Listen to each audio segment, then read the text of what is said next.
Allora, questa serata sarà particolare perché parleremo di un argomento che è molto importante per l'essere umano, perché è spesso la causa appunto di credenze, condizionamenti e di una mancanza fondamentalmente di libertà.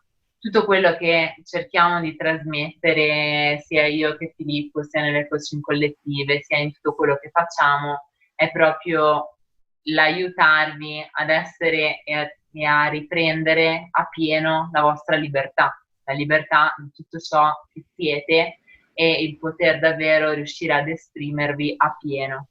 Ecco, in questa vita e in questo corpo sicuramente l'argomento denaro è un qualcosa che può influire a livello di questa libertà ed è un qualcosa che nel momento in cui andiamo ad elevarci iniziamo a comprendere che va proprio a pari passo con tutto quello che è connesso alla spiritualità. Osho la spiegava molto bene questa cosa, non so se avete mai sentito la storia di Osho, comunque se lo conoscete un pochino, lui spesso è stato sparlato, tra virgolette, perché condivideva insegnamenti spirituali di alto livello e nello stesso tempo aveva un sacco di macchine, andava in giro con un sacco di Rolex e mostrava questa abbondanza. Ecco, e nello stesso tempo è stato davvero uno dei più grandi maestri per quanto riguarda proprio il, il riuscire ad aiutare le persone a dare dei click di risveglio. Come mai si comportava così? Cioè, come mai mostrava così tanta ricchezza e poi era un maestro spirituale? Proprio perché il suo obiettivo era riuscire a far comprendere alle persone che l'abbondanza è un dono dell'anima, fondamentalmente. Quindi tutto ciò che di materiale sperimentiamo in questa vita è tutto ciò che in qualche modo ci è stato dato dalla nostra essenza divina. Nel momento in cui noi andiamo a connetterci davvero con la nostra parte più profonda, con la divinità che è in noi, che è quello di cui parliamo tanto anche al cerchio delle dee, e quindi con la nostra essenza pura divina, non possiamo di conseguenza pensare a vivere con delle mancanze. Cioè, se noi davvero ci andiamo a connettere con la divinità che è in noi e ci sentiamo delle dee o degli dei, dei dei, un gioco di parole, a quel punto di conseguenza che cosa iniziamo a manifestare? Iniziamo a manifestare abbondanza, sia dal punto di vista spirituale, sia dal punto di vista emozionale, quindi parliamo di amore, parliamo di relazioni e così via, sia dal punto di vista materiale. Quindi nel momento in cui noi riusciamo ad essere in linea con quella che è la nostra mission, che poi è un altro argomento di cui parleremo in questo mese, a quel punto tutto quello che arriverà ci verrà dato in qualche modo in sovrappiù, come diceva qualcuno. E quel qualcuno diceva anche, a chi ha sarà dato, a chi non ha sarà tolto anche il poco che ha. Avete mai sentita questa frase? Ok. Che cosa vuol dire? Ci sono state tante interpretazioni e spesso in qualche modo la Chiesa ce l'ha un po' passata come una sorta di punizione divina che a chi non ha sarà tolto e verrà punito. In realtà stiamo parlando di legge di attrazione. A chi ha sarà dato. Se io ho amore, se io ho gioia, se io ho benessere, di conseguenza naturale l'esterno sarà una rappresentazione di me, perché non c'è divisione, perché l'esterno è un'estensione di me. A chi non ha sarà tolto, cioè se io ho delle mancanze, se io ho dei vuoti emotivi, se io, come dice Osho, sono un mendicante, la mia vibrazione sarà di paura di perdere. La mia vibrazione sarà rivolta al mi manca qualcosa e di conseguenza, legge d'attrazione, sarà tolto anche il poco che ho perché sarà la mia emanazione a toglierlo. Quindi quello che sarebbe importante per noi vedere e comprendere è proprio attraverso l'esterno iniziare ad osservare quella che è stata inconsciamente la nostra creazione. Quindi se in questo momento, per quanto riguarda appunto il discorso di abbondanza, che poi può essere abbondanza e ricchezza a 360 gradi, quindi appunto si può parlare di denaro, si può parlare di tempo a disposizione che ho libero, si può parlare di abbondanza e di ricchezza per quanto riguarda l'amore, le relazioni e così via.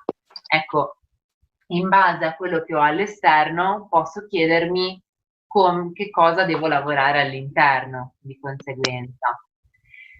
Quindi diciamo che ci sono tanti corsi connessi appunto alla mentalità finanziaria, al corso sul denaro e così via.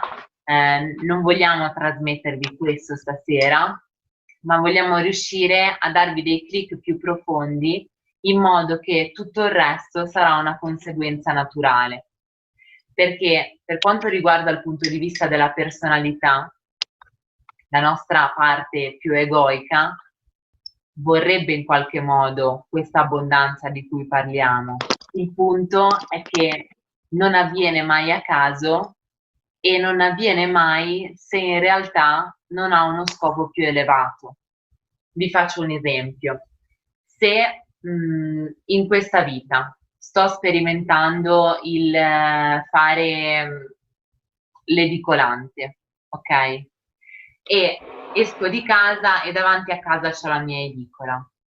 Sperimento e mi piace perché in questa vita, per proprio un processo evolutivo che sto compiendo, io ho bisogno di sperimentare questo. E quindi sperimento il fare l'edicolante, ho la mia famiglia, ho la mia zona di comfort e ok.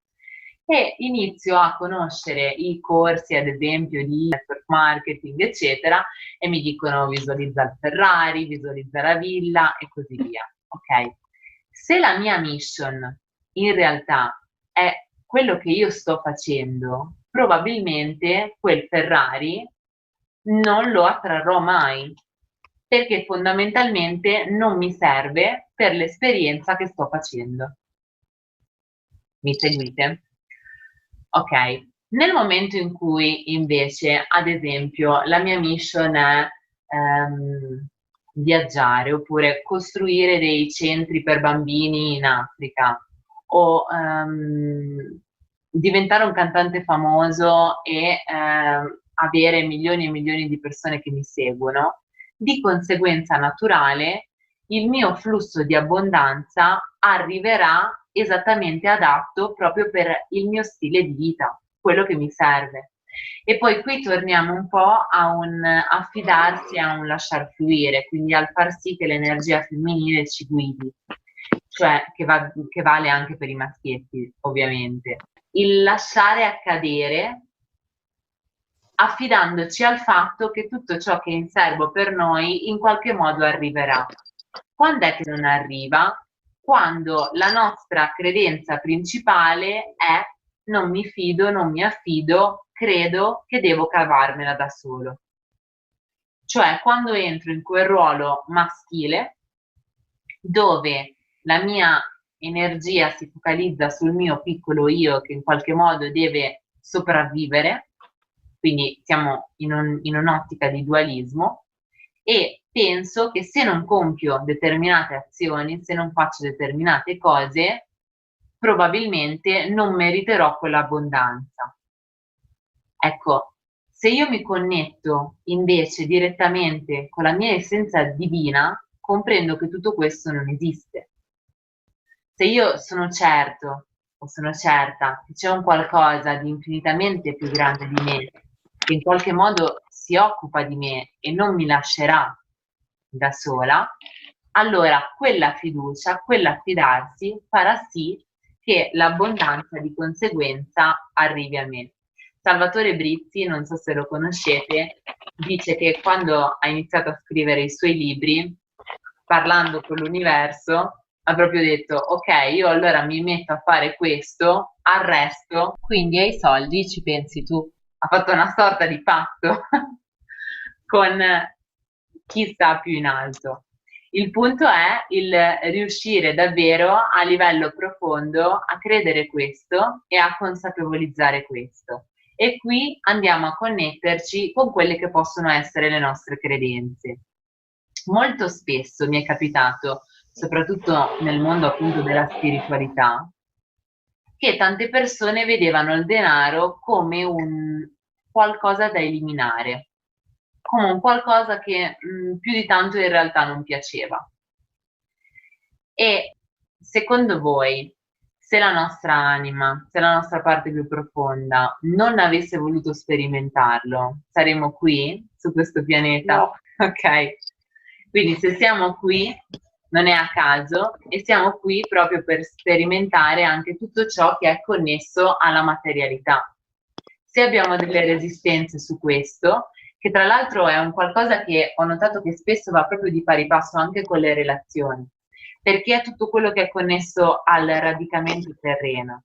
Quindi le relazioni sono connesse al radicamento terreno, l'idea, l'ottica di famiglia è connessa al radicamento terreno, il denaro e la materialità è connessa al radicamento terreno. Diciamo che anche per quanto riguarda appunto le relazioni e le relazioni di coppia, quella ricerca in qualche modo di un equilibrio nella relazione, della relazione proprio in sé, come noi la viviamo, come noi esseri appunto su questo pianeta sperimentiamo, è un qualcosa puramente di questo pianeta.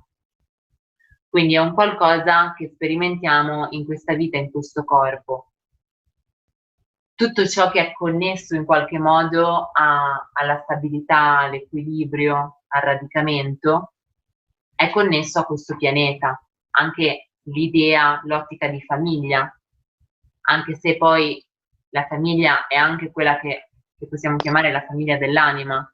Nello stesso tempo l'idea comunque di crearsi una famiglia, di mettere su casa, di avere una stabilità sotto quell'aspetto è sempre un qualcosa di connesso al terreno, a quello che stiamo sperimentando qui.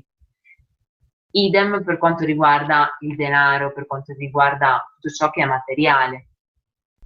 Una ragazza ci chiede, quindi se io ho dei problemi in questa sfera, diciamo, economica, relazionale, vuol dire che non sono radicata? Vuol dire È che possibile. in qualche modo è uno squilibrio di quel chakra e Quindi ci è sta in connessione proprio a quello di cui abbiamo parlato più di una volta, al tuo non andare tanto d'accordo con la tua energia femminile. Ci vuole sempre un equilibrio in queste cose, nel senso che l'affidarsi e il lasciar fluire non vuol dire sto a casa e non faccio niente e aspetto che l'universo si occuperà di me, ok? È una fiducia che poi ti fa agire. Cioè, avete già fatto anche appunto lo human design, quindi conoscete anche il vostro disegno, quello che poi siete portate a fare e così via. Quindi è molto collegato questo, è molto importante anche conoscere questo aspetto proprio della nostra esperienza terrena in questa vita. Perché? Perché si vanno proprio ad unire le due cose. Cioè c'è quell'energia più femminile di noi, che è quell'energia che in qualche modo dovrebbe iniziare ad aver fiducia, esattamente come da piccoli avevamo fiducia nei nostri genitori. Sapevamo che nostra madre non ci avrebbe lasciato senza cibo, sapevamo che nostro padre ci avrebbe dato i soldi per avere un tetto sulla testa e così via. Ok? Quindi fondamentalmente a grandi linee, poi in base alle esperienze di vita, ognuno ha sperimentato il suo, comunque in qualche modo avevamo fiducia del fatto che saremo sopravvissuti anche senza fare niente.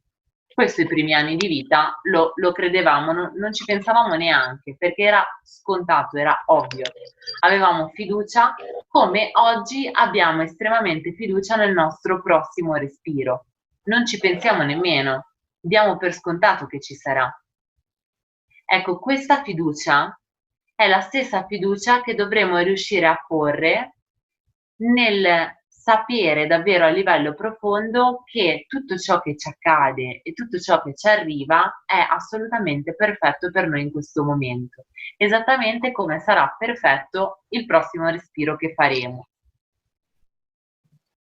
Ecco, nel momento in cui poi noi ci affidiamo, accogliamo appunto i messaggi che la vita ci dà e così via, allora poi andiamo anche a fonderci con l'altro lato di noi, che è quell'energia maschile, che in alchimia si può chiamare il monaco guerriero, che poi va e agisce con una centratura in direzione di quello che in qualche modo è chiamato a fare. Ok? Il punto è che prima di andare, fare e agire, dobbiamo affidarci, perché se no il risultato opposto è il vivere con sforzo. Cioè, io credo, ok, ma Natascia, ti capisco perché comunque io nel periodo che avevo iniziato la mia carriera lavorativa, ad esempio, quando insegnavo in palestra, è vero che ottenevo tanti risultati, ma mi facevo un mazzo tanto perché ero convinta che potevo contare solo ed esclusivamente su di me e mi fidavo solo ed esclusivamente di me, quindi ero nel pieno dell'energia maschile, ero anche nel pieno dell'ego in quella fase e di conseguenza è vero che poi confermavo a me stessa che alla fine in un modo o nell'altro ce la facevo, nello stesso tempo ci mettevo uno sforzo enorme nel raggiungere un risultato perché ero io da sola che dovevo in qualche modo andare verso quel risultato, andare verso quell'obiettivo. Allora, partiamo da in alto a sinistra, dove leggiamo missione 1. Di questo ne parleremo poi bene fra due serate, fra due incontri. Cioè il comprendere la differenza tra missione dell'anima, quindi della nostra parte più profonda, e missione invece di quella che è la nostra personalità, il nostro ego. Ecco, nel momento in cui noi scegliamo di sperimentare una determinata missione, scendiamo con la nostra anima su questo pianeta, in questa dimensione, e portiamo con noi i nostri karma irrisolti, quindi tutto quello che un po' abbiamo condiviso, ad esempio, nei viaggi nelle vite passate e così via. Quindi tutto quello che in qualche modo la nostra anima ha già sperimentato. Poi che cosa scegliamo di conseguenza ai karma che abbiamo sperimentato prima? Scegliamo la missione più adatta, fondamentalmente, in questa vita, in questo corpo. Quindi che ruolo dovrò sperimentare, che cosa dovrò sperimentare. Ad esempio, se in vita passata avevo sperimentato l'abbandono, è facile che se io non l'ho risolta in questa vita, il mio ruolo sarà di nuovo sperimentarmelo, per far sì che io possa in qualche modo evolvere. Ecco, nel momento in cui inizio a lavorare su questo, il mio successo è proprio l'evoluzione a livello di anima. Ok? Chi mi porta ad avere questo successo sono in primis, come abbiamo detto più volte, i nostri genitori. I nostri genitori con i quali sperimentiamo eventi, traumi, abitudini, bisogni, valori e credenze. Per quanto riguarda appunto il discorso denaro, il discorso ricchezza e così via, fate caso alle credenze che hanno i vostri genitori, perché nel 99% dei casi ve l'hanno attaccate come la varicella. Ok? Quindi, se voi ascoltate loro, potrete capire le vostre credenze, perché nella maggior parte dei casi, se non ci avete lavorato, sono esattamente quelle. Che cosa succede attraverso appunto queste credenze, questi valori, tutto quello che vi è stato passato dai vostri genitori? Si vanno a creare degli schemi automatici. Ad esempio, se mia mamma diceva che i soldi non crescono sugli alberi, io probabilmente mi dovrò fare un mazzo per avere dei soldi, perché non mi posso affidare, i soldi mica crescono sugli alberi, ok? Ecco, questi sono degli schemi automatici. Già il riuscire a vederli e riuscire a comprendere che non sono nostri ci porta ad esserne liberi. Cioè, finché noi siamo convinti che quella sia la realtà, noi siamo completamente identificati in quegli schemi. Tra l'altro i soldi di carta vengono dagli alberi, quindi in realtà i soldi crescono sugli alberi. Bene, andando avanti nel nostro disegnino, vedrete che dopo la freccetta schemi automatici, leggete la parolina ego, ok? L'ego che, come abbiamo detto tante volte, è appunto quell'insieme di tutti questi condizionamenti e questo ego va in qualche modo a creare quella che è la nostra realtà. Allora, che cosa succede? Finché noi non ce ne rendiamo conto, finché noi non iniziamo appunto a svegliarci, cosa che a voi è già successo, quello che sperimentiamo è un continuare a equilibrare l'ego, tentare di lasciare l'ego in equilibrio. La famosa bilancia piacere-dolore. Ok? E quindi l'obiettivo della maggior parte degli esseri umani è riuscire a reggere la loro zona di comfort, fondamentalmente. Infatti, avete notato proprio voi nel vostro percorso che nel momento in cui avete iniziato a lavorare su voi stessi, sono usciti i mostri, sono usciti i fastidi, le cose apparentemente sembravano quasi peggiorate nella vostra vita, ok? E sono uscite tutte quelle cose che fondamentalmente la maggior parte delle persone evita di fare uscire e invece cerca di mantenere questo equilibrio, questa zona di comfort che porta a una non crescita, a una non evoluzione e a un non cambiamento. Ok?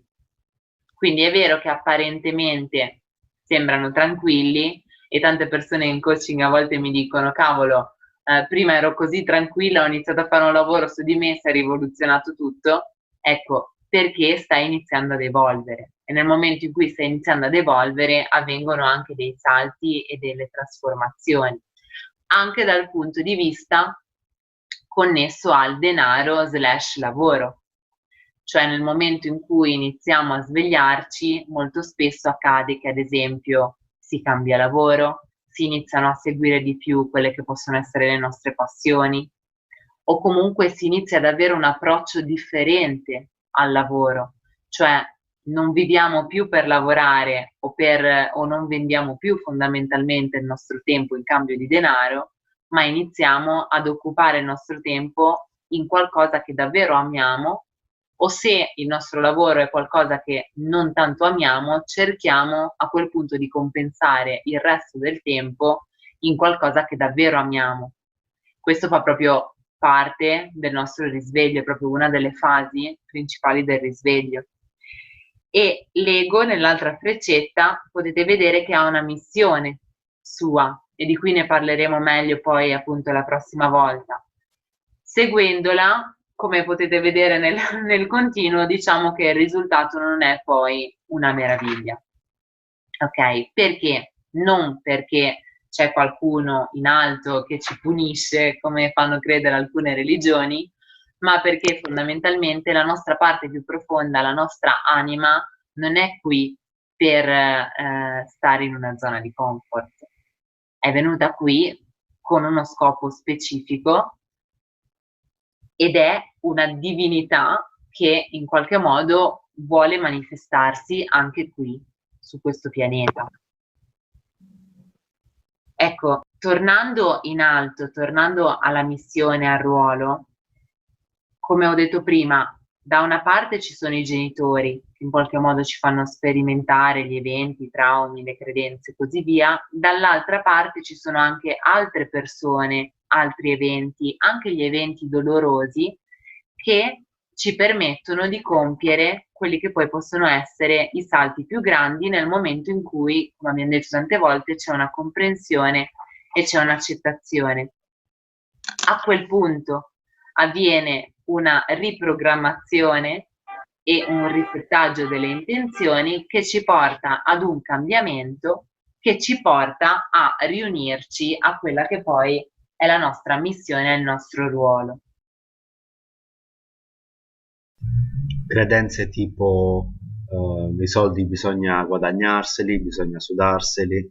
Tempo e denaro, siamo fatti per lavorare, in qualche modo è quello che ci viene indotto fin da piccoli E nel momento in cui arriva qualcuno e ti dice affidati, segui il flusso, segui le tue passioni, ci sono tutte quelle credenze che ti porti dietro da una vita che ti fanno dire ma se io seguo le mie passioni vado a finire sotto un ponte, perché il tempo è denaro. Esatto. E questo è proprio quello che succede a tante persone spirituali, perché sentono di volersi connettere con ciò che davvero sono e nello stesso tempo hanno delle credenze installate che non gli permettono di esprimere davvero la divinità che è in loro. E questo contrasto porta poi a non riuscire davvero a manifestare quello che siamo e a non riuscire davvero neanche a dare appieno il nostro contributo nel mondo. Cioè, se noi iniziamo a vedere il denaro come un'energia a servizio dell'umanità, allora a quel punto più ne abbiamo e meglio sarebbe per tutti. Cioè, il punto è davvero il riuscire a credere che questo sia possibile. Cioè, immaginate tutte le persone che potete conoscere che vivono nell'abbondanza a livello materiale. Ecco, immaginate se voi o le persone che conoscete connesse molto alla spiritualità, se avessero quello stesso livello di abbondanza, che cosa potrebbero fare? Come potrebbe essere diverso questo pianeta? Quante persone si potrebbero aiutare? Quindi il fatto che ancora nella nostra società c'è questa divisione, spiritualità e denaro, porta ancora questa società a vivere con persone che potrebbero dare tanto e non possono davvero aiutare, e persone che hanno tanto a livello materiale e soddisfano i loro bisogni egoici. Certo. Ok? Quindi questo porta un po' poi a degenerare il tutto.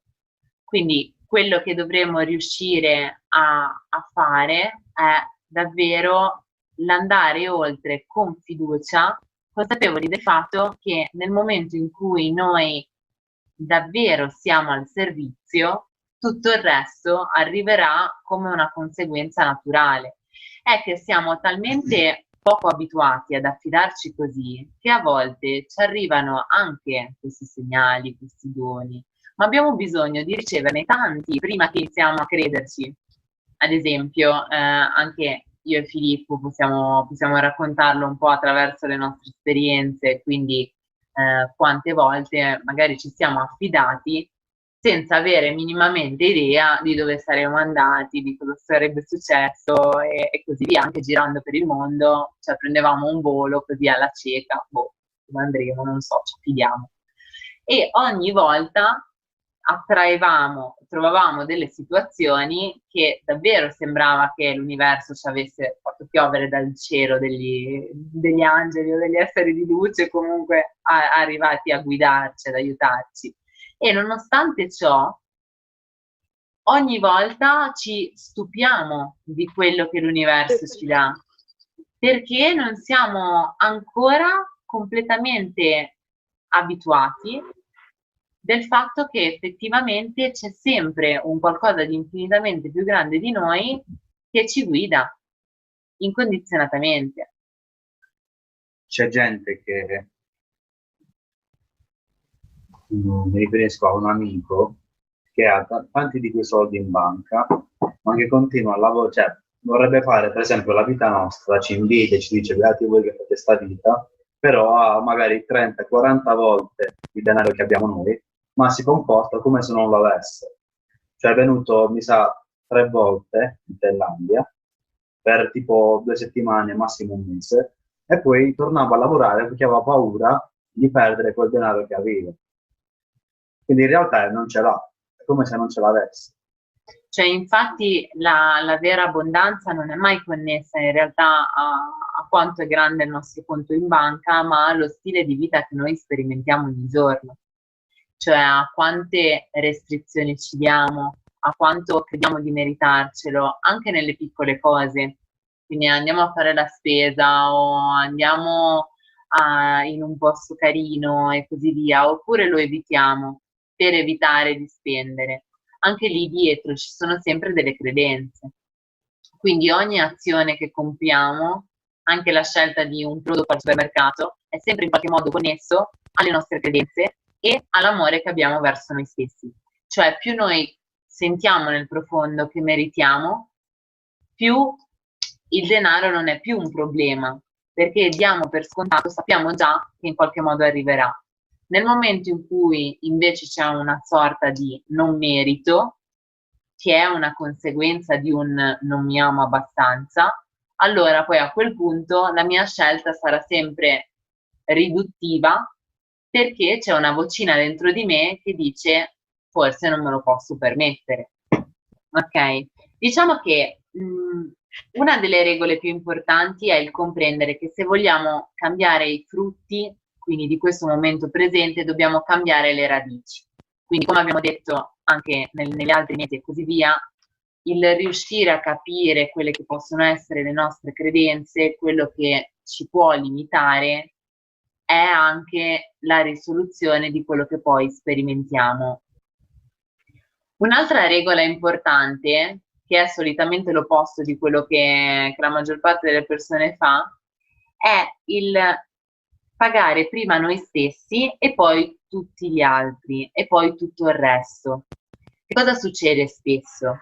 Che attraverso appunto dei condizionamenti e così via, tendiamo sempre a dare la priorità sul pagare quello che è da pagare e noi veniamo dopo. Quindi se devo scegliere tra il pagare le bollette e pagare un corso di formazione, prima pago le bollette e dopo pago il corso di formazione. Ok? Il punto è che molto spesso, facendo così, paghiamo le bollette e poi non possiamo pagare il corso di formazione. Mentre se ci affidassimo davvero, paghiamo il corso di formazione e di conseguenza naturale le bollette verranno pagate da noi sempre.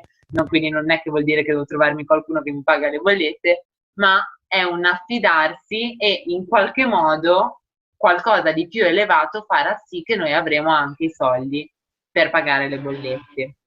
Nel momento in cui davvero iniziamo a volerci mettere a servizio, iniziamo a voler davvero iniziare a dare un contributo, ad aiutare gli altri e così via. Se il mio focus è sul devo pagare le bollette, devo pagare l'affitto, non so come arrivare a fine mese e così via, come posso pensare che potrò aiutare anche gli altri? Quindi, nel momento in cui noi davvero siamo equilibrati anche a livello di abbondanza, diventerà molto più semplice farlo. Lì ovviamente dobbiamo far sì che non entri in gioco l'ego e allora iniziamo a vedere ad esempio il conto in banca che sale, iniziamo a fare shopping, però questo non è nel nostro, cioè non siamo qui per questo e non siete in questo webinar a quel livello, quindi ecco, nel momento in cui avete già compreso determinate cose, probabilmente facendo fluire quel flusso, allora a quel punto arriverà anche quello che in qualche modo state visualizzando da tanto. Diciamo che in questa vita o siamo noi a controllare, tra virgolette, questa energia appunto chiamata denaro, o sarà il denaro a controllare noi e il nostro stile di vita. Perché quante persone, ad esempio, mi hanno detto verrei in Thailandia, vorrei venire in Thailandia, ma non me lo posso permettere. Non avete idea di quante persone. Una ragazza ci chiede: come fai a connetterti col tuo essere? Ci sono tanti modi, nel senso che non è un fare che in qualche modo può essere passato a livello teorico. Cioè potresti trovare la tua parte più profonda attraverso una meditazione, potresti trovarla dopo 2 giorni di digiuno, potresti trovarla mentre stai ballando scatenata da un'ora, e ognuno di noi ha quel canale di comunicazione con la nostra parte più profonda che spesso, come dicevamo prima con Valentina, può essere legata ad esempio alla creatività, a quello che ci dà gioia, a quello che ci dà piacere. in giapponese si può chiamare ikigai, quello che ti fa venire la voglia di svegliarti alla mattina, quindi quella che possiamo chiamare appunto la nostra missione, la nostra adrenalina nel quotidiano, che ci svegliamo e diciamo che bello, oggi faccio questa cosa. Ecco, lì stiamo trovando noi stessi, lì ci stiamo connettendo con la nostra parte più profonda e lì difficilmente saremo in mancanza anche di denaro.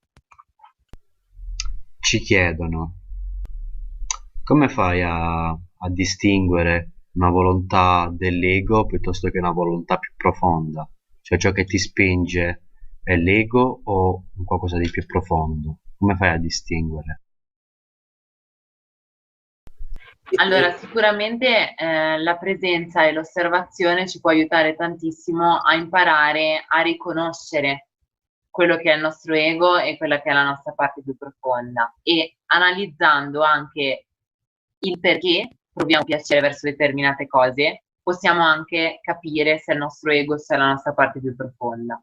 Ad esempio, oggi devo andare a parlare in pubblico su un palco. Un conto è se mi sveglio la mattina carico e dico che bello, oggi vado a parlare in pubblico su un palco e in realtà è il mio ego che gode nell'essere ammirato, nell'essere guardato, nell'essere approvato e così via. E un conto è se dico che bello oggi vado a parlare in pubblico su un palco perché ho qualcosa di importante da condividere con altre persone e quindi sento un'apertura a livello di cuore, cioè è proprio diversa la sensazione. Cioè l'ego è più una roba forte che sento dentro di me, che mi porta ad agire e che in qualche modo mi dà un effetto dipendenza. Cioè è un po' come ho voglia di fumare, che bello, fumo una sigaretta, ok? Però poi dopo un po' che non la fumo ne ho voglia subito di un'altra. Mentre la mia parte più profonda è proprio una soddisfazione totale, interiore che sento, che anche se io sono sul palco e c'è solo una persona che mi sta ascoltando, io sono nella gioia e sono contento lo stesso, perché sto dando quel mio contributo, non mi interessano gli applausi, non mi interessa la gente che mi fa gli inchini, perché so che lì io sto dando il mio contributo, magari io dovevo aiutare una persona e quella persona è lì. Ok? Quindi analizzandomi riesco proprio ad osservare queste caratteristiche diverse. Molto spesso, perché appunto l'ego non è che è brutto e cattivo, è da eliminare, molto spesso l'ego è uno strumento che ci porta a conoscere la nostra missione e quindi magari inizialmente vado sul palco perché mi piace anche essere ammirato, accettato e così via, e poi mi rendo conto che mentre lo sto facendo sto anche dando il mio contributo all'umanità. E quindi lì c'è appunto questa fusione di ego e anima che vanno di pari passo e ci permette anche proprio un fluire. E ci accorgiamo anche di quando in qualche modo siamo in linea con quella che possiamo chiamare la nostra missione, anche proprio connettendoci al flusso di abbondanza. Cioè, se stiamo facendo una cosa e in qualche modo non c'è questo flusso di abbondanza, le cose sono due. O ho ancora delle credenze su cui devo lavorare, che mi stanno facendo autosabotare continuamente, oppure devo fare altro. Quando io veramente inizio o sono in una fase, vi sarà capitato nella vostra vita che siete magari in una fase dove in particolar modo vi arrivano soldi, vi arrivano regali, vi arrivano cose e così via. In quel momento probabilmente state facendo qualcosa In linea con il vostro essere. Io ho avuto un'infornata di soldi quando dovevo pagare delle tasse universitarie, altrimenti non avrei potuto finire quello che avevo cominciato. Questo è un esempio proprio, vedi? era proprio quella roba lì che dovevo fare. Certo, perché noi scambiamo il concetto di abbondanza con avere tanto, mentre il concetto di abbondanza è avere quello che ci serve. Questa è l'abbondanza, cioè avere sempre tutto a disposizione quando serve. Ovviamente l'ego vuole sempre tanto e sempre, però in realtà non gli serve. Cosa è il significato di quando Gesù diceva guardate gli uccelli che non accumulano, e non mettono da parte, insomma, eppure Dio li nutre tutti. Volevo chiedervi, però mettete a mente questa frase: a chi ha sarà dato, e a chi non ha sarà tolto quel poco che ha. E riflettete su questa domanda: cosa dimostra realmente il fatto che tu hai? La gratitudine. La soddisfazione. Diciamo che secondo me, non c'è la risposta giusta, la vera dimostrazione del fatto che hai è quando dai. Cioè, se stai dando vuol dire che stai dimostrando di avere, giusto? Ovviamente anche lì non deve essere il vostro ego che adesso dice ah ok, allora adesso do il 10% dei miei guadagni così poi... Dipende sempre se lo fai ad un livello razionale o se lo fai ad un livello di cuore. Cioè, ad un livello elevato è vero che quello che tu dai ricevi, ok? Non è detto che tu riceva quello che tu dai dalle stesse persone, ad esempio. Quindi non è che se io do amore al partner, di conseguenza naturale il partner mi darà la stessa quantità di amore. Magari me la darà un gattino la stessa quantità d'amore, ok? Quindi non è detto che sia la persona. Magari io presto dei soldi, quello non me li ridarà mai più e casualmente quegli stessi soldi mi arrivano da un'altra fonte, ok? Quindi questo è il famoso affidarsi. E in tutte le scuole appunto di insegnamento di mentalità finanziaria e così via ti dicono proprio il 10% dividi i tuoi guadagni in dei barattoli, in delle buste e così via, e il 10% mettili in beneficenza.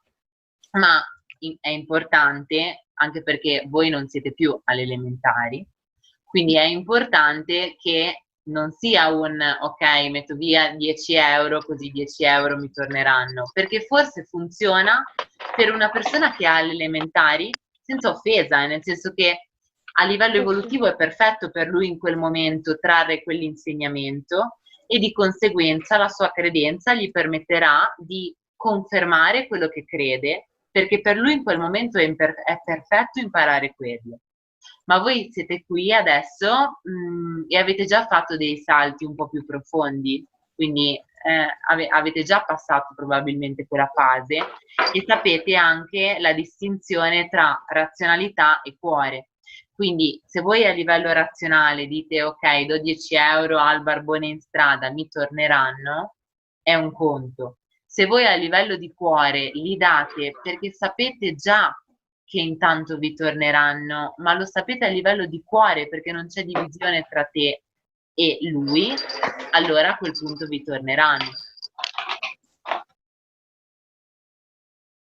Il paradigma dare tanto so che mi ritornerà è proprio segno di mancanza di abbondanza, perché dare in senso che non che mi ritornerà, tanto c'è già tutto a disposizione, non c'è una cosa che va, che torna, che ritorna, semplicemente c'è già abbondanza ovunque, quindi che io adesso abbia di più, abbia di meno, non ha importanza. Perché quello che ci serve alla fine ci viene sempre dato. Quindi il paradigma non è dare avere, ma tutto già c'è.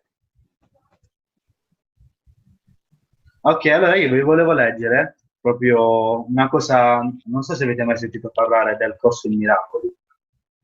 Ve lo voglio leggere perché è un capitolo che si chiama Le lezioni dello Spirito Santo. Qua lo Spirito Santo è inteso come il maestro interiore, come l'intuizione, come la comprensione profonda. E dice, una delle 3 lezioni di questo capitolo, la prima è: per avere, dai tutto a tutti. Questo è un passo preliminare importante, l'unico che devi comprendere da solo. Non è necessario completare questo passo, ma basta che tu ti diriga in quella direzione. Questo passo può sembrare che esasperi il conflitto più che risolverlo, perché è il primo passo nell'invertire la percezione e capovolgerla. Dice che può aumentare il conflitto perché dice appunto, per avere dai tutto a tutti, ma come fai ad avere se poi dai tutto a tutti? Però dice che è il primo passo per invertire la percezione e capovolgerla. Alcuni rimangono a lungo su questo frangente, provando conflitto molto acuto, al punto di accettare il conflitto pur di non fare questo primo passo. Ma una volta fatto il primo passo, saranno aiutati. Avendo scelto ciò che non possono completare, non saranno più soli. È complicato, eh? Cioè, è complicato alla mente logica, però è molto semplice. Coloro che credono nella separazione hanno paura della vendetta e dell'abbandono. Credono nell'attacco e nel rifiuto. Di conseguenza lo percepiscono, lo imparano e lo insegnano. Tu sei quello che insegni, ma puoi insegnare in modo sbagliato agli altri e a te stesso. Quello che devi riconoscere è che quando non condividi un sistema di pensiero, quindi una credenza, un insieme di credenze, lo stai indebolendo. Quando non lo condividi, lo stai indebolendo.